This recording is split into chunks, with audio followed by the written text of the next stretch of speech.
Саламатсыздар ма, құрметті біздің Шымкенттегі отандастар, бауырлар, жерлестер. Мына бүгін сіздердің тағдырластар деп аталатын клубтарыңыздың құрылғанына 15 жыл болған екен. Сол мерейтойларыңызға орай бауырлар құттықтасын, бір лебіз білдірсін дегеннен кейін сіздерге арнайы осылай хабарласып, хабар жолдап тұрмыз.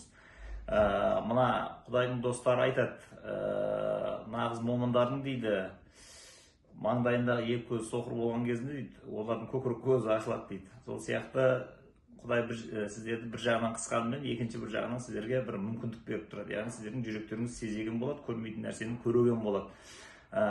Сондықтан мына көзіміз осындай бір қиын жағдайға ұшырады деп аса қайғыра бермеңіздер. Саусақтарыңыздың ұшы бар, Құдай беріп қойған, болмаса екі құлақтарыңыз бар. Адам аз сөйлесін деп ауызды біреу берген, көп тыңдасын деп құлақты екеу берген деп, Құдай құлақты берсе, осы аудио кітаптарды тыңдай берсеңіздер, Құдай қаласа талай жерді бағындырасыздар.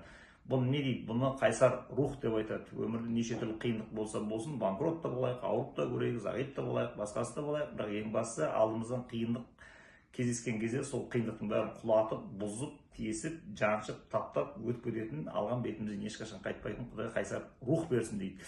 Олай болса, бәріңізге Құдай осындай қайсар рух берсін, осылай саусақтарыңыздың ұшымен, екі құлақтың күшімен, мағына әлемін бағындырып кете беріңіздер, айналаңызға осындай бір ғибратты өмірді үлгі қылып шаша беріңіздер. Осы клубты ашып, кітапхананы, барлық осы ұйымдастыру жұмыстарын атқарып отырған Ахат мырзаға, Сәбит мырзаға және Ербек бауырымызға шексіз алғыс айтамыз. Олай болса, жігіттер, ауызбіршіліктеріңіз күшті болсын, бәріңіздің ауызбіршіліктеріңіз көрген кезде айналмай ат өлсін, айырылмай жат өлсін, жақсы күндерде жолыққанша сау болыңыздар.